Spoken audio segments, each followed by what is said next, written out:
2021 সালে ভোট পার করেছিল সিএ এনআরসির নাম করে। আর 2000 কথাটা রেকর্ড করে রাখুন আপনারা, 2026-এর ভোট পার করবে বিজেমূল, তৃণমূল আর বিজেপি। তৃণমূল কি বল, বিজেপি কি বলবে, এই দেখ মুসলমানদের টাইট করছি, ভোটটা আমাদের দে।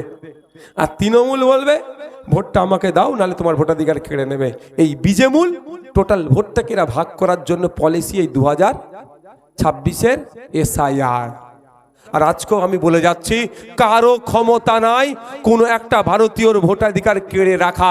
যদি কারো ভোটাধিকার কেড়ে নেয়, তার জন্য আর্টিকেল 326 আপনাকে আমাকে যে পাওয়ার দিচ্ছে, সেই অধিকার দিচ্ছে, সেটা ফিরিয়ে নিয়ে আসার জন্য আপনার পাশে কেউ থাকুক আর নাই থাকুক, নওশাদ সিদ্দিকী থাকবে আপনার জন্য সুপ্রিম কোর্টের যাওয়ার দিল্লিগামী ফ্লাইট ধরবে। নিশ্চিন্তে থাকুন, নিশ্চিন্তে থাকুন, আতঙ্ক মুক্ত থাকুন। নিশ্চিন্তে মানে এটাকে আবার অপব্যাখ্যা করবে, জ্বালা অনেক। আতঙ্কিত হবেন না, আতঙ্ক মুক্ত থাকুন। দেখুন নোটিফিকেশনে 6 নম্বর পয়েন্টে একটা বলা আছে ডকুমেন্টসের, কি স্টেট দাঁড়ান বলছি, 1 মিনিট দাঁড়ান। মানে মমতা ব্যানার্জি কিভাবে আপনাকে আমাকে বোকা বানাচ্ছে, 1 মিনিট দাঁড়ান।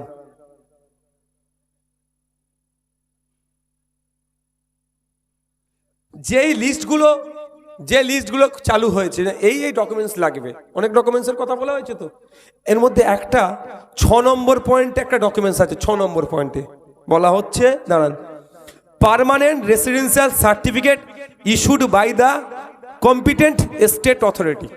আমি আবারও বলছি, permanent residence certificate issued by the competent state authority. স্টেটের যে অথরিটিগুলো যাদেরকে অথরাইজ যাদেরকে করবে, তারা যদি রেসিডেন্সিয়াল সার্টিফিকেটটা দেয়, সেটা নিয়ে গিয়ে হিয়ারিংয়ে দেখালেই কাজ হয়ে যাবে। এই যে ডকুমেন্টসগুলো চেয়েছে, এই অনেকে বলছে আমার এই নেই সেই নেই, আমার 13টা নেই। তার মধ্যে 13টার মধ্যে একটা ছিল কি, স্টেট যাদেরকে অথরাইজ করবে তাদের দেওয়া সার্টিফিকেট, আমি ধরছি বিডিও, এসডিও, ডিএম, এই লেভেল থেকেই বলছি, তাদের সার্টিফিকেটটা ইস্যু করলেই আপনার হিয়ারিংয়ে আপনি পাস হয়ে যাবেন। কিন্তু রাজ্য সরকার কি এটা দিচ্ছে? কেন দিচ্ছে না? কি বলছি বুঝতে পারছেন? চিৎকার চাচামেচি অনেক করছে, ভোটাধিকার নাম কেটে দেবে করছে, না কাটে তার জন্য সরকার কি ব্যবস্থা গ্রহণ করেছে। আগে দুটো কথা বললাম, আর একটা আমি হাতে নাতে দিলাম, আমার রেকর্ড হচ্ছে তো, মিডিয়া তো কালকে চলবে তো। দেখুন এখানে যে আমি বক্তব্য দিচ্ছি, একটা ঘুরতে ঘুরতে কালীঘাটে যাবে, আর একটা ঘুরতে ঘুরতে দিল্লিতে যাবে মোদিজির কাছে, মানে তার অফিসারদের কাছে, যে নওশাদ সিদ্দিকীর বক্তব্যের কি দিচ্ছে, কি ভুল দিচ্ছে। ভুল পেলেই আমার নামে কিন্তু মামলা হয়ে যাবে। আমি সঠিক কথা বলি, তারপরেও আমার নামে 20খানা মামলা।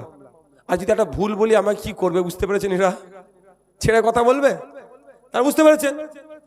তাহলে আমি কি বললাম, এই তাহলে রাজ্য সরকার দিচ্ছে না কেন? দুয়ারে সরকার লাগিয়ে দিতে পারে, তাই না? দুয়ারে সরকার ক্যাম্প করে দাও, চলো চারি জায়গায় ক্যাম্প করে দাও, বিডিও থেকে সার্টিফিকেট ইস্যু করে দাও ফটাফট, যাদের হিয়ারিং এসেছে চলো তাদেরকে সার্টিফিকেট দিয়ে দাও, তারা ওই সার্টিফিকেট নিয়ে যাবে, হয়ে যাবে। কিন্তু সেটা কি রেখেছে? অপশনটা বন্ধ করে দিয়েছে রাজ্য সরকার। দেখুন ভুল থেকে শিক্ষা নিতে হয়, আর ইতিহাস থেকে শিক্ষা নিতে হয়। ইতিহাস তৈরি হয় সেখান থেকে শিক্ষা নেওয়ার জন্য। বিহারে এসআইআর হলো, বিহারে এসআইআরটা সব থেকে নজরে পড়েছে তো আমাদের। তো এসআইআর এর পরে রাজ্য সরকারের উচিত কি ছিল, কোন জায়গায় গ্যাপ আছে, কোন জায়গায় ভুল আছে, কোন জায়গায় ঠিক আছে, কিভাবে মানুষকে হয়রানি করেছে, বা কিভাবে মানুষ তার ভোটাধিকারটা বাঁচাতে পেরেছে, সেটাকে স্টাডি করার। তার পরিবর্তে রাজ্য সরকার তার প্রশাসনকে দিয়ে নওশাদের বিরুদ্ধে কিভাবে মামলা দেবে, যারা পতাকাবান ছিল তাদেরকে কিভাবে তুলে নিয়ে যাবে, আফতাব দাঙ্গা সামলালে আফতাবের নামে কিভাবে নোটিশ আসবে, যে এখানে কার নামে মিথ্যা মামলা দেব, নওশাদকে কিভাবে জেলে রাখবো, তার ফন্দি ফিকির আটকাতে তৈরি আছে। বাংলার মানুষকে বাঁচাবো কিভাবে, তার জন্য কোনো গ্রাহ্য করেনি। আজকে যদি নোটিফিকেশন ইস্যু করে রাখতো স্টেট গভর্নমেন্ট, যে তার এই অথরাইজ যদি দিয়ে রাখতো যে এরা রেসিডেন্সিয়াল প্রুফ দিতে পারবে, তাহলে তাদের কাছে আমরা কি করতাম, রেসিডেন্সিয়াল প্রুফ নিতাম আর হেয়ারিংয়ে হাজির হয়ে যেতাম, চলো বুক ফুলিয়ে যেতাম। এখন একটু ভয় পাচ্ছেন তো, বুক ফুলিয়ে যে আমার সেই ডকুমেন্টস আছে, সেই রাস্তাটাও মমতা ব্যানার্জির সরকার বন্ধ করেছে। আর আপনাকে আমাকে কি বলছে, এই ইলেকশন কমিশন বদমাইশি করছে। হ্যাঁ, ইলেকশন কমিশন বদমাইশি করছে, বিজেপি বদমাইশি করছে। হ্যাঁ, বিজেপি বদমাইশি করছে, কিন্তু বিজেপি ইলেকশন কমিশনের বদমাইশির মুখে, জোকের মুখে তো নুন দিতে হবে, তাহলে তো জোকটাকে জব্দ করতে হবে।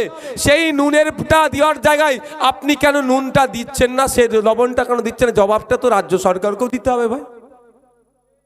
ও জোক হলে ওকে তো জব্দ করতে হবে, জোককে জব্দ করার জন্য লবণের প্রয়োজন, আর লবণটা রাজ্য সরকার, কিন্তু ওটা দিচ্ছে না। আমি বলছি আপনাদের আরো ভয়ঙ্কর দিন আনতে চলেছে রাজ্য সরকার। এই যারা নোটিফিকেশনে যাচ্ছে, এই নোটিশের বেসিসে, একটু খোলামেলা বলছি, কারণ অসুবিধা হচ্ছে না তো। যদি কারো ভোটাধিকার বাতিল হয়, তাকে একটা নোটিশ ইস্যু করা হবে, আপনি কি কারণে আপনার ভোটাধিকারটা বাতিল করা হলো। হ্যাঁ, 1 লাখ, 2 লাখ, 10 লাখ, 20 লাখ, 2 কোটি, 4 কোটি, যদি যা বাতিল হবে, আমি বোঝানোর জন্য বলছি। আমি আশা করব একটা বৈধ ভোটারের নাম বাতিল হবে না। তারপরেও বলছি, যদি কারো বাতিল হয়, একটা তাকে নোটিশ ইস্যু করা হবে কি কারণে আপনার বাতিল করা হয়েছে। সেই নোটিশটা পেয়ে আপনি ডিও, ডিস্ট্রিক্ট লেভেলের অফিসারের কাছে আপনি আবার অ্যাপ্লিকেশন করতে পারেন। সেখান থেকে যদি 5-7 দিন, আশা করবো 8 দিনের মধ্যে যদি একটা রেজাল্ট আসলো, পজিটিভ নয় নেগেটিভ, তারপরে আপনার চান্স আছে কোথায়, তারপরে চান্স আছে কোথায়, সিও লেভেল অফ সিওসকে অ্যাপ্লিকেশন করতে পারেন। তারপরেও যদি রেসপন্স না আসে, যদি রিজেক্ট হয়, তারপরে তো আপনাদের ছোট ভাই নওশাদ সিদ্দিকী আছে। কিন্তু প্রশ্ন আমার এখানে, আজকে আপনি হেয়ারিং এ গেলেন, আপনার হেয়ারিং এর পরে আপনি বৈধ ভোটার কি অবৈধ ভোটার এখনো জানাচ্ছে না কেন? আপনি তো হেয়ারিং এ চলে গেলেন, অলরেডি আপনার কাজ খতম, হয় আপনার ভোটার লিস্টে থাকবে, নয়তো কাটবে, এই দুটোর বাইরে তো হবে না। তাহলে আপনার থাকলো বৈধ কি অবৈধ? অবৈধ হলেই নোটিশ আসবে, বৈধ হলে নোটিশ আসবে না। তাহলে আপনার অবৈধ যদি হয়, তাহলে নোটিশটা আজকে আপনাকে দিচ্ছে না কেন? এইটাই হচ্ছে খেলা, এটাই রাজ্য সরকার খেলতে চাইছে। আপনাকে আমাকে সেই এসআইআর এনআরসির ভয়, এনআরসি সি এর ভয় দেখানো হবে।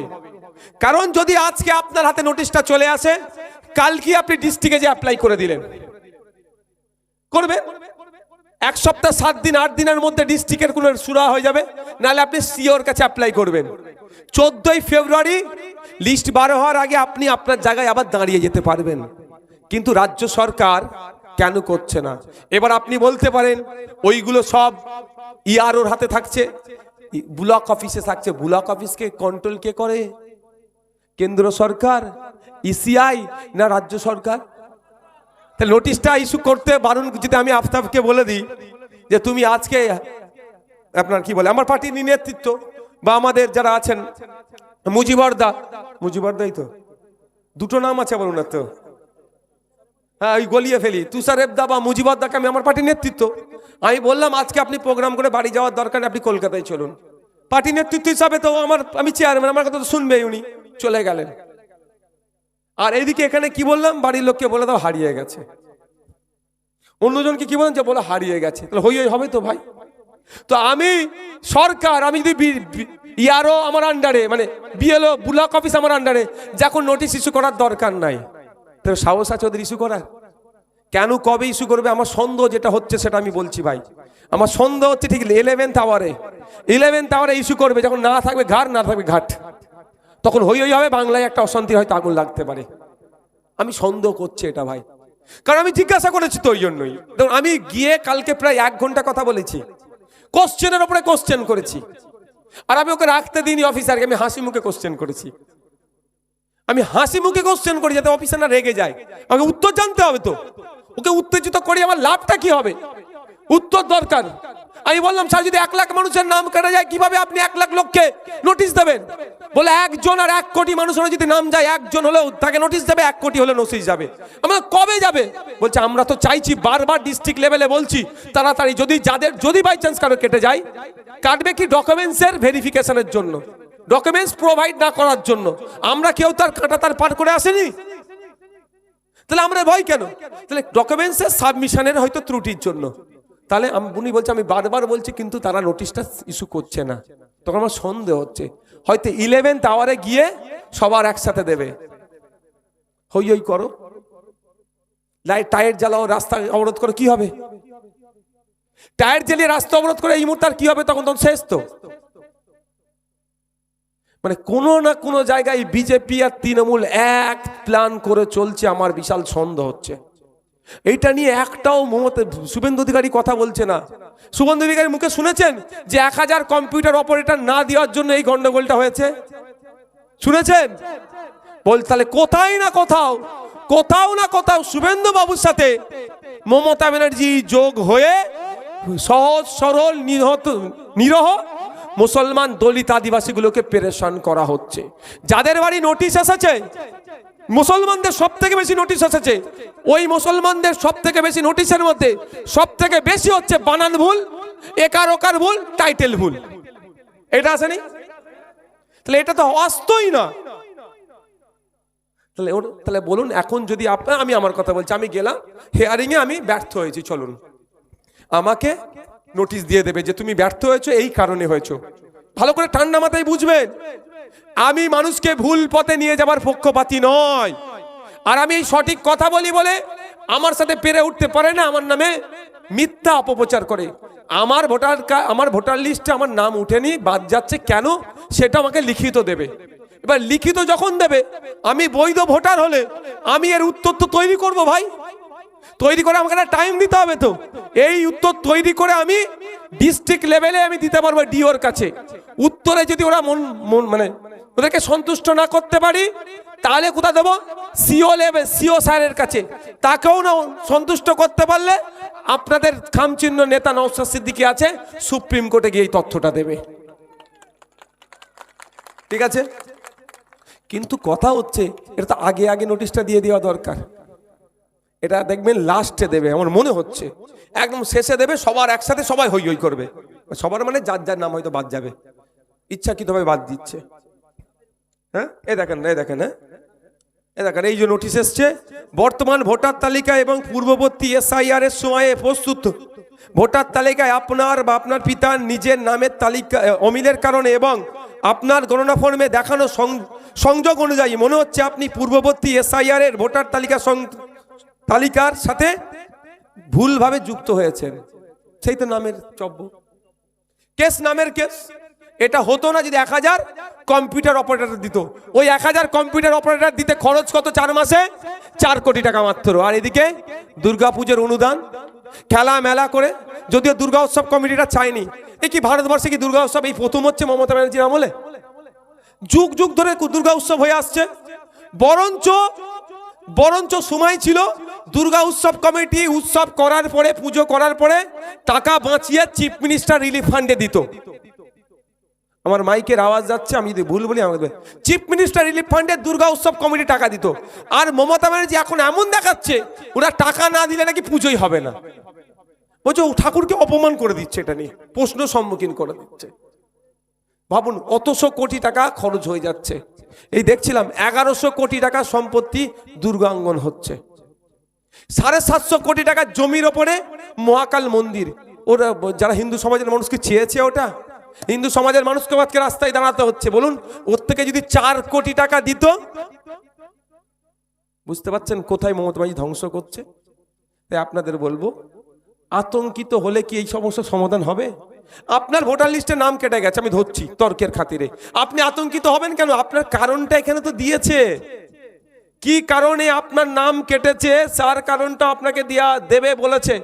যতটুকু শুনেছি ভাই আমি বলছি, আমি একটু বাড়িয়ে বলছি না। তাহলে আমি আপনার যখন কারণ আপনি পাচ্ছেন, সেই কারণটাকে তো চ্যালেঞ্জ করতে হবে। তাহলে আপনি আতঙ্কিত হলে কি চ্যালেঞ্জটা করবেন কিভাবে? তাই বলবো, অযথা আতঙ্কিত হয়ে লাভ হবে না, সমস্যার সমাধান হবে না। মাথা ঠান্ডা রাখুন, যেটা আসবে সেটাকে আপনাকে কি করতে হবে? পার করতে হবে। সামনে বিপদ আসছে, বুঝতে পারছি, আমরা বুঝতে পারছি ইচ্ছাকৃতভাবে আমাদেরকে বিপদে ফেলা হচ্ছে, ইচ্ছাকৃতভাবে বিপদে ফেলা হচ্ছে।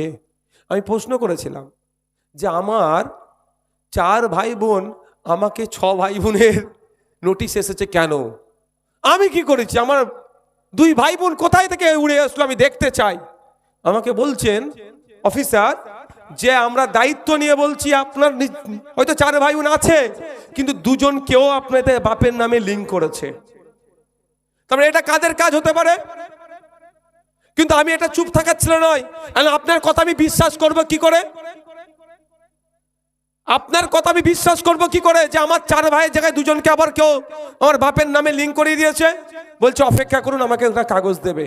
আমি একটা কথা বলে এসেছি যে আমার বাপের নামে কারো যদি নাম জোগাড় করে আমি তো এফআইআর করব, আপনাকেও কিন্তু তার বিরুদ্ধে এফআইআর করতে হবে। যদি না এফআইআর করেন জানবো আপনারা এইগুলো সব ফিতনাগুলো লাগিয়েছেন।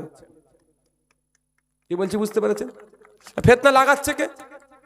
একজনের নামে 20 জন 25 জন 30 জন বাপ হয়ে গেছে। একজন বাপ 30টা নাম ঢুকে গেছে বললো কালকে। করছে কারা? কারা করছে বলুন তো? 58,17,000 নাম বাদ পড়েছে। এই 58,17,000 নামের যদি রেশন তুলে কারা খেত এতদিন? ভাবেন শুধু কারা খেত? কারা খেত 58,17,000 লোকের রেশন? আপনি খেতেন, আমি খেতাম। একটা মাসে প্রায় 200 টাকা ভর্তুকি দেওয়া হয় রেশন পিছু। আপনারা যারা রেশন নেন, সবাই তো আমরা নিই না। আমি একটা শুধু উদাহরণ দিচ্ছি, সবাই তো নিই না আমরা রেশন, কিন্তু যারা রেশন নেন পার মান্থ প্রায় 200 টাকা ভর্তুকি দেওয়া হয় যে রেশন পাই। ওই 58 লক্ষ ইন্টু 200 টাকা পার মান্থ লুট হয়ে যাচ্ছিল। এবং এবার পরে অনেক সাইকেল টাইকেল হ্যান ত্যান অনেক প্রকল্প আছে, সব কিন্তু ভোটার ধরে হয়। কিভাবে লুট হতো বুঝতে পেরেছেন? আমি আবারও বলছি, আমি স্বচ্ছ ভোটার লিস্ট চাই, কিন্তু স্বচ্ছ লাস্টে যেটা বলে এসেছি সেটাও আমি আপনাদের বলে দিই। লাস্ট উঠে আসার সময় এটা বলে এসেছি, সাহেব স্বচ্ছ ভোটার লিস্টের পক্ষে নওশাদ সিদ্দিকী, কিন্তু স্বচ্ছতার নামে অহেতুক যদি পেরেশানি করা হয়, যার ইচ্ছা নাম কেটে দেওয়া হয়, তাহলে এটুকু মনে রাখবেন, আপনাকেও ডেকে আমি সুপ্রিম কোর্টে নিয়ে যাব, ছাড়বো না আপনাকে। হাসি মুখে অবশ্য সেটা বলেছিলাম, বলে এসেছি। তাই আপনাদের বলবো, আতঙ্কিত হলে সমস্যার সমাধান হয় না। আতঙ্ক মুক্ত থেকে মাইন্ডকে ফ্রেশ রেখে আপনার এই সমস্যা থেকে আপনাকে আমাকে উতরাতে হবে।